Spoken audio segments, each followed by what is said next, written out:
So ngayon, eto na ho. Ang sabi pala nitong damuhong ito,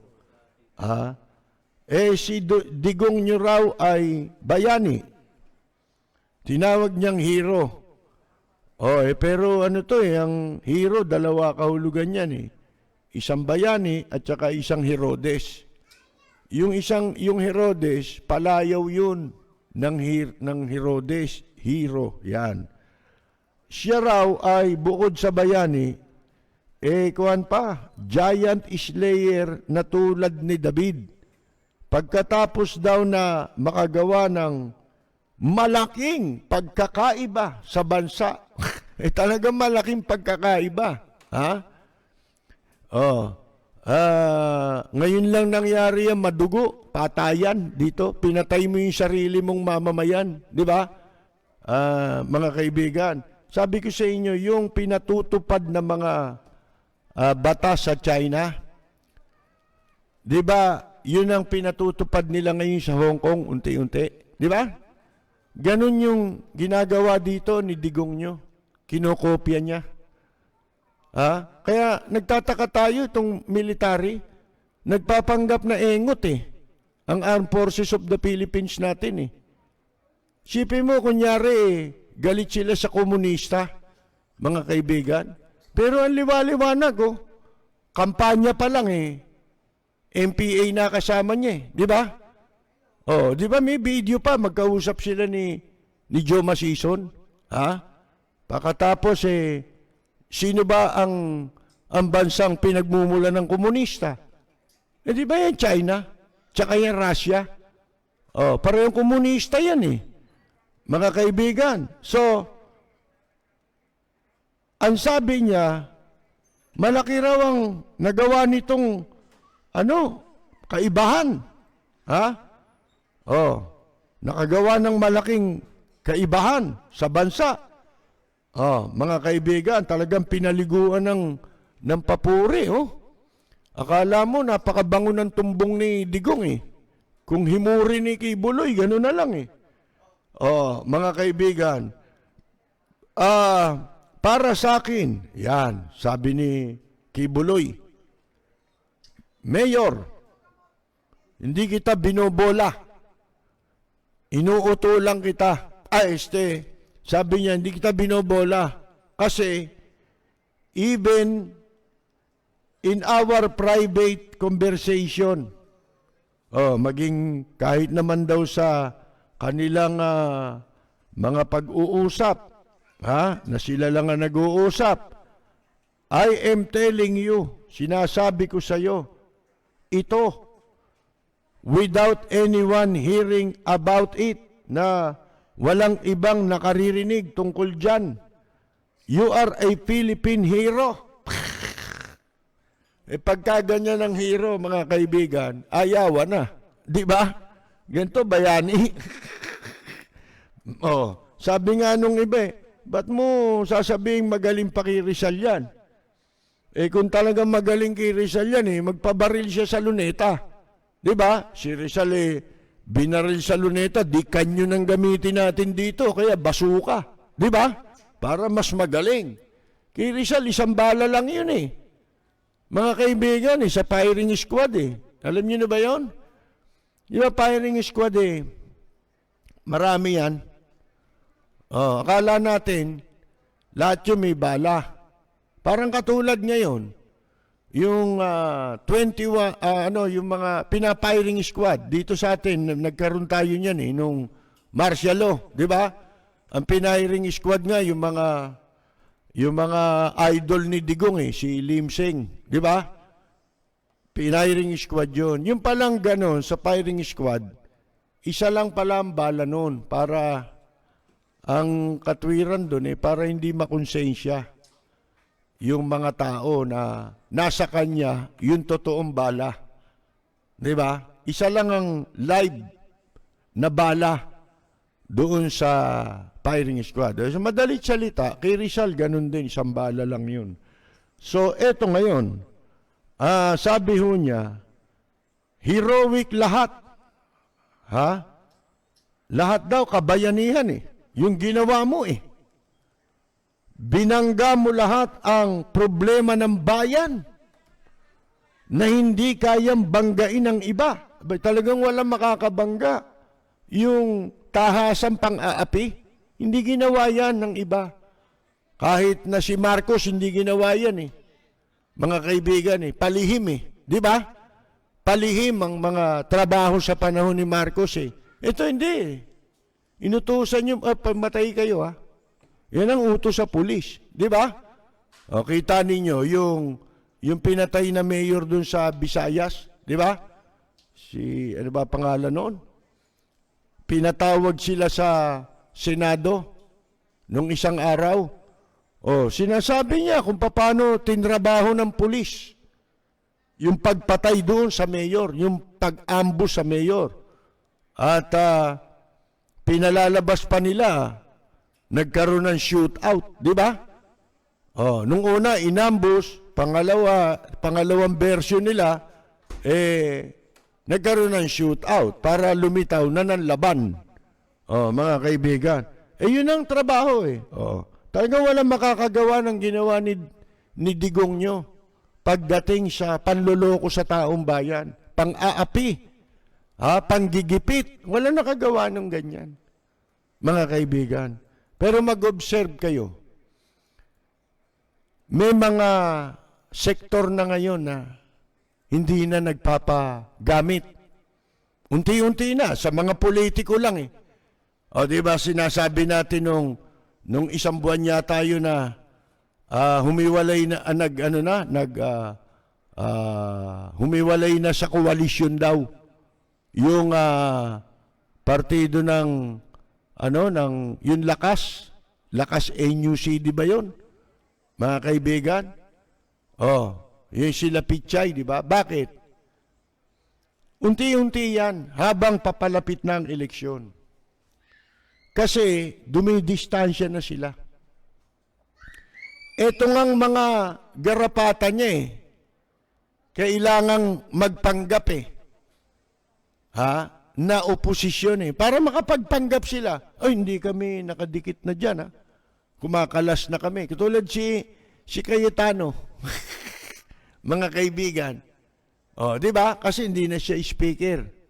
O ano-ano pang pambobola, panloloko Hindi, pag nakaharap ko siya sasabihin ko gusto mo bang masira yung mga nagawa mo? Ano nagawa? Ano nagawa? Niya, yung EDSA, ano na yan 15 minutes na lang ang biyahe niyan, magmula Cubao hanggang airport. Kailan? Kailan nangyari yun? Eto nandito yata yun sa binabasa natin hindi ko matanggap ito kinikilabutan ako rito, mga kaibigan. You dealt, in English lang pala yun. Because they were just pleasing the people. Sabi niya, you dealt with the country's problem that were knocked down by others because they were just pleasing the people. Gusto lamang daw magpakitang tao, all the people that they can get favor of. Kayo nga yan mga kaibigan dito isa lang ang sasabihin mo utuin mo. Utuin mo tong si Digong nyo. Sabihin mo, ikaw pinakamagaling, kamukha na sinasabi ni Abuloy, Kibuloy Abuloy, mga kaibigan, si solicitation. Pati sa Japan, nagsusulisit ang pangkat nito sa Canada, di ba? Mga kaibigan, kayo yung gumagawa niyan dahil gusto niyo makakuha ng pabor, di ba? Kayo ang napapaboran ng kademonyuhan laban sa mamamayang Pilipino. Kakaiba raw si Digong nyo kumpara sa ibang leader ng gobyerno. He is more blessed, more than blessed. More than blessed daw ito. Higit daw itong pinagpala. Mga kaibigan, paano yung sinasabi niya nung isang araw? Kasabay yata nitong mga kwentuhan nilang itong bulahan nilang ito eh. Ha? Na sinabi ni Digong nyo, tubusin mo na lang ako sa impyerno. Ba, hindi ka matutubos niya si Kibuloy. Tanungin mo sa kanya. Nakasulat sa Biblia mga kaibigan Bakit hindi siya kayang tubusin? Nakasulat sa Biblia ang kabayaran ng kasalanan ay kamatayan. Mga kaibigan, paano kanya tutubusin? Di ba? Ngayon, and would be written in the annals of Philippine history. Anito, sa puwit ng kasaysayan? Annals Bakit? Double N ito Annals of Philippine history. Mas maganda, isang N lang. Annals of Philippine history. Yung dinidilaan nyo, yung annal. Pagkatapos, kinumpara naman niya kay Rizal. You made a big difference since Jose Rizal. Ang laki raw na nagawa ni Digong nyo. Mula pa nung ni Dr. Jose Rizal. Ibig sabihin, walang naging matinong leader ang Pilipinas pagkatapos na mamatay si Rizal. Mga kaibigan, ano po? Pinakamagaling itong si Duterte. At sinasabi niyang ang nagawa daw nito ay na-accomplishment, yung paglaban daw sa illegal drugs at corruption. Ikaw ang kasama, hindi totoong, hindi totoong nilabanan niya ng corruption. Bakit? Sa gobyerno lang ba ang corruption? At ano malay namin? Sangkot ka rin nga Alam mo kung bakit? Etong si Kibuloy, nagregalo ng bahay ito kay Digong nyo. Mga kaibigan, labag sa batas yun Labag sa batas ang sino mang nasa gobyerno, empleyado man o opisyal ng gobyerno, ang tumanggap ng anumang regalo. Kaya yan cash, kaya yan in kind. Balibay, naaamin nila ito. Tinanggap niya yung bahay, di ba? Bigay daw tinuro niya pa nga kung sino nagbigay Si Kibuloy mga kaibigan, accomplishment ba yan sa drugs? Ang daming drugs dito. Hindi ba? Patuloy pa rin. Di ba sangkaterba na ang nahuling drugs? Bakit? Walang nahuling drug lord Yung mga drug trafficker Nasa na sila Peter Lim? At yung marami pang iba na big time trafficker ng droga. Wala naman, di ba Bigla na lang naglaho at ang ginagawa nila, nagbibingi-bingihan sila kunyari, patay mali. Kunyari, hindi nila pinapansin yung issue. Hindi nyo pwedeng itago na yan. Tayo ay nasa panahon na maunlad na ang technology, ang information technology. Kahit na anong bura mo, di ba? Kasi naipapabura yan di ba? Nag-upload ka, pwede mong burahin yan pero pag yan, na-public na yan, mga kaibigan, at meron ng nakapanood at kinakapture na yan. Kaya kahit na tanggalin mo pa yan, kamukha ng mga iba rito di ba? Tinatago ng mga luko-luko. Pag nakita nilang maraming nanood at may lumabas na ganon, yung kay Suryaning, di ba? Pinatatanggal nila yun wala na, na-capture na, marami nang nakaka-capture. Kaya hanggang ngayon, marami pa kayong mapapanood nun. Tiyak na may gumagawa niya sa kanila, pinadi-delete, di ba? Kahit i-delete mo pa yan, marami na nakakuha ng kopya. Pag kinuha na yan, kinapture na yan, kahit i-delete mo yung original, itanggalin mo, itago mo, wala na yun. Meron na silang kopya. Di ba? Ganun po yun. Oh, kaya hindi mo maitatago ang katotohanan. Ngayon, ituloy natin itong sinasabing pang-uuto ni Kibuloy kay Digongyo. Sabi niya, si Rizal made a difference in our country from the foreigners. Nakagawa daw ng kaibahan si Rizal, ang kaibahan ng nagawa ni Rizal, para sa laban sa mga dayuhan. Ba, saan mo gusto? Di ba? Ito nga kinukumpormisyo tayo sa dayuhan Di ba? Tapos na nga tayo ron sa pananakop ng mga dayuhan Ito, binabalik tayo mga kaibigan Oh, di ba? Tapos pero yung nagawa niya, maliit lang yun. Maliit lang daw nagawa ni Rizal. Hayop na panghahamak yan, mga kaibigan. Hayop na paglapastangan yan. Matatanggap niyo ba sinasabi nito? Yung nagawa niya, maliit lang yun sa nagawa mo ngayon. Sipin mo yan, mga kaibigan. For these modern times, for the Filipino nation. Ngayon, dahil sa kanyang paghanga, the achievements daw, tawag niya achievements, wala nga na ipatayo ito. Asan yung build mo? Diba? Alin yung kay Dennis Uy, na negosyo ng China dito? Kaninong pera pinuhunan dyan? Di ba galing din sa Bangko ng Pilipinas?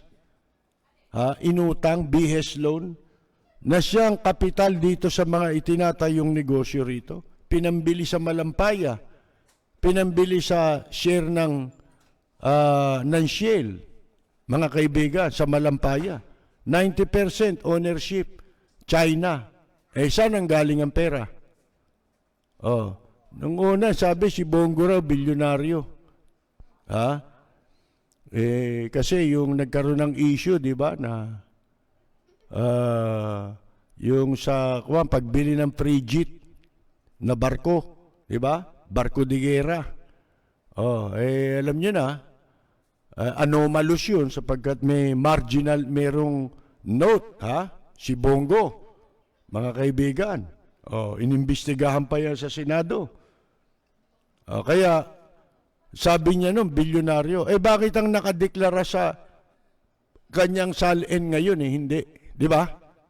Ano ibig sabihin? Niloloko nyo, mga Pilipino. Pag magbabayad ng buwis, pagka mahahabol sila, idideklara maliit. Yan yung sinasabi ni Miriam Santiago noon sa mga senador. Gusto nyo, maglabasan tayo ng salin Sabi niya, Lord, bigyan mo pa ako ng isang buhay. Imbestigahan ko itong mga to. Mga senador daw, imbestigahan niya. Paano niya? Taon-taon, nagsasubmit tayo ng salin. Dahil sa batas yan. Tapos, ang gagawin ninyo, bago kayo mag-file ng salin, withdrawin nyo muna yung pera nyo sa bangko. Wala kayo ititira. Pagkatapos tapos na yung period sa filing ng salin, January, maglalabas na naman, babalik nyo na naman yung pera nyo. Kaya walang makukuha mga kaibigan. Yun ang sabi ni Miriam Santiago. Walang preno kung bumatikos. Malalim at makatwirang komentaryo. Mag-ingat ang mga politikong gumagawa ng kalokohan at baka kayo ay tamaan ng Rapid Fire!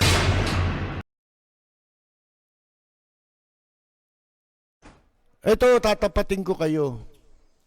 Nung una, di ba, unang upo nito, si Senator Trillanes, maraming nagalit sa kanya nung una dahil sa ginawa nilang mga pagbubulgar sa mga itinatago na milagro nitong si Digongyo. hindi naging interesado ang tao. Kahit nung bago mag-eleksyon.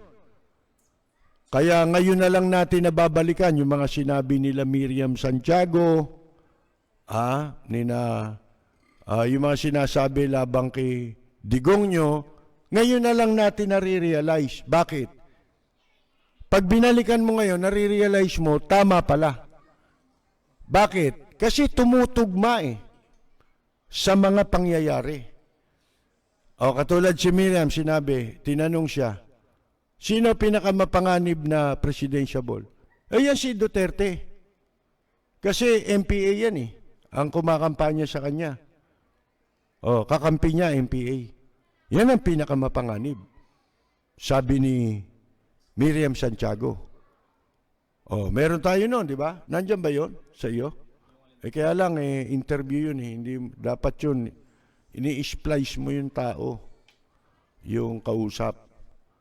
Ngayon, ay hindi natin ini-entertain na yun. Ito yung sinasabi ko rin ngayon, na tayo mga butante, kailangan maging desidido ka. Kailangan buo na ang pasya mo. Ewan ko kung papayag pa kayo. Paligay ko hindi na Wala nang papayag dito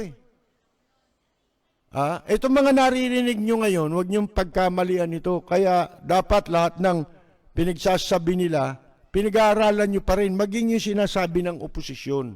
Pinag-aaralan nyo, hindi yung may narinig lang kayo. Iba na sinasabi nyo kasi hindi nyo alam yung labanan sa politika. Hindi nyo ba alam, pinag-aaralan lang ng administrasyon ng ginagawa ng oposisyon, siyempre. Di ba? Para ma-counter nila. Para pagdating ng eleksyon, alam nila kung paano nilang lolokohin ang boto ng mamamayan. Pati na itong mga taga-oposisyon, mga kaibigan. Paano nilang imamaniobra na pumabor sa kanila ang eleksyon. Yan po yan Kaya hindi tayo dapat, ang sinasabi natin, niyong makipagtalo ka ngayon sa mga yan, ito tinuturo ko sa inyo, baliwala yan. Katulad ng mga pinagsasabi nito, mali pala ako kasi nung nasa gobyerno na ako nung naging presidente na ako nung ko lang nalaman kalabang ko pala yung gobyerno ko. Kalaban niya raw yung gobyerno niya. Dahil natuklasan niya raw, meron daw 6 yatang general ang sangkot sa droga. Kaya ginajustify niya kung bakit hindi nalutas ang droga.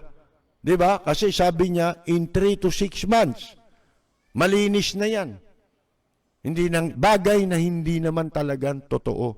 Bakit? Nabighani tayo nung akala natin totoo Ako nga akala ko totoo dahil nandito tayo sa Maynila Nakapunta nga ako ng Davao, 2 gabi lang ako ron 3 araw, 2 gabi lang Hindi ko masyadong nalaman ang katotohanan. Ito pero may napuna ako. Pagpunta ko ron, meron kaming kausap na isang tao na taga-Pagcor. Wala na yung retired na. Ang sabi niya, nagbabasa ako ng mga sinusulat ninyo. Totoo, pinakita niya sa amin ang kapal ng dyaryo niya. Di kakwentuhan kami. Ang sabi niya, nung binanggit ko, sabi ko, ang ganda pala rin sa Davao, tahimik. Dapat kako si Duterte maging presidente. Sumimangot baka kako sa loob-loob ko noon, baka galit lang ito kay Duterte. Di ba? Baka nakadikit ito sa ibang politiko. Pero hindi, yung pagkasimangot niya, may halong takot. Wala ka pala rong maririnig na pag-uusapan si Duterte. Wala. Doon sa Davao. Yun lang napuna ko. Ang napuna ko naman, tahimik nga. Pero hindi dahil peaceful, mga kaibigan, kundi dahil nangangatog sa takot ang tao. Iba yung takot na terorismo Iba yung takot na may respeto sa batas Kaya tandaan ninyo, useless makipagtalo kayo, hindi nyo alam ang plano nitong mga to. Tignan mo kung saan-saan dinadala usapan. Yan, yung mga walang kwenta. Para yan ang pag-usapan natin. At sa bandang huli, iba ang nakahanda nilang gagawin. Hindi ba? Iba ang nakahanda. Kaya, huwag kayong padalos-dalos dahil kayo mauubusan. Ang kailangan ninyo ngayon ay ikondisyon ang inyong isip na hindi na ako papayag.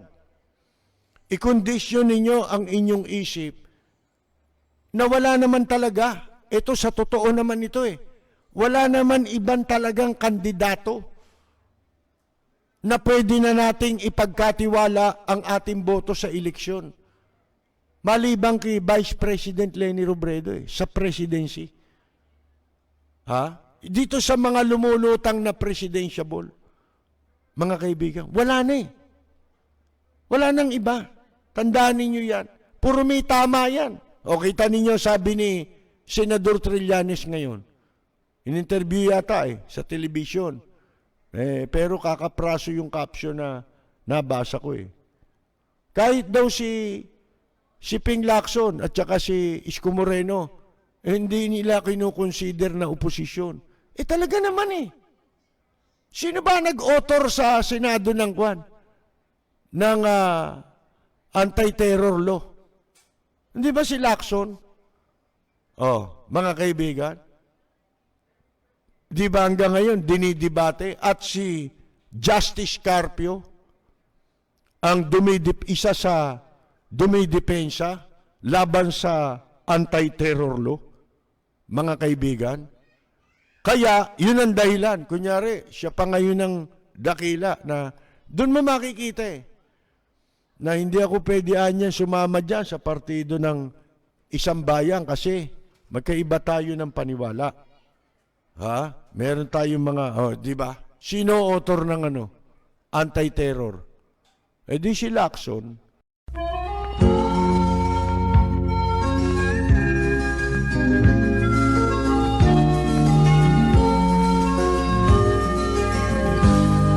Sa bayan ko ay isa ang lahi.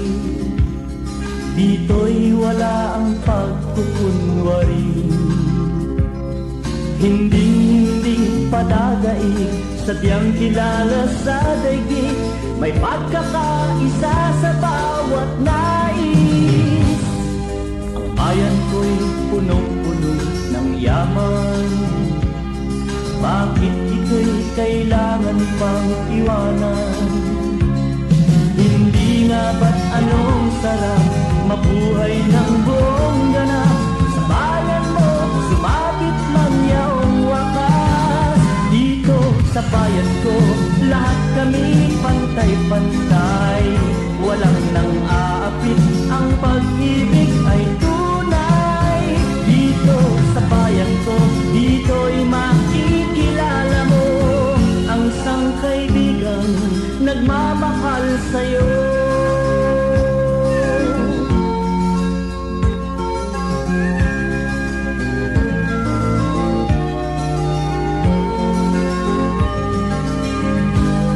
Ang bayan ko'y punong-puno ng yaman. Bakit ito'y kailangan pang iwanan? Hindi nga ba't anong sarap mabuhay ng buong ganap? Sa bayan mo, sumapit ng yaong wakas. Dito sa bayan ko, lahat kami pantay-pantay. Walang nang aabit, ang pag-ibig ay tunay. Dito sa bayan ko, dito'y makikilala mo ang mga kaibigang nagmamahal sa'yo. Dito sa bayan ko, lahat kami pantay-pantay. Walang nang aapit, ang pag-ibig ay tunay. Dito sa bayan ko, dito'y makikilala mo ang isang kaibigan, ang mga kaibigan, ang bawat kaibigan na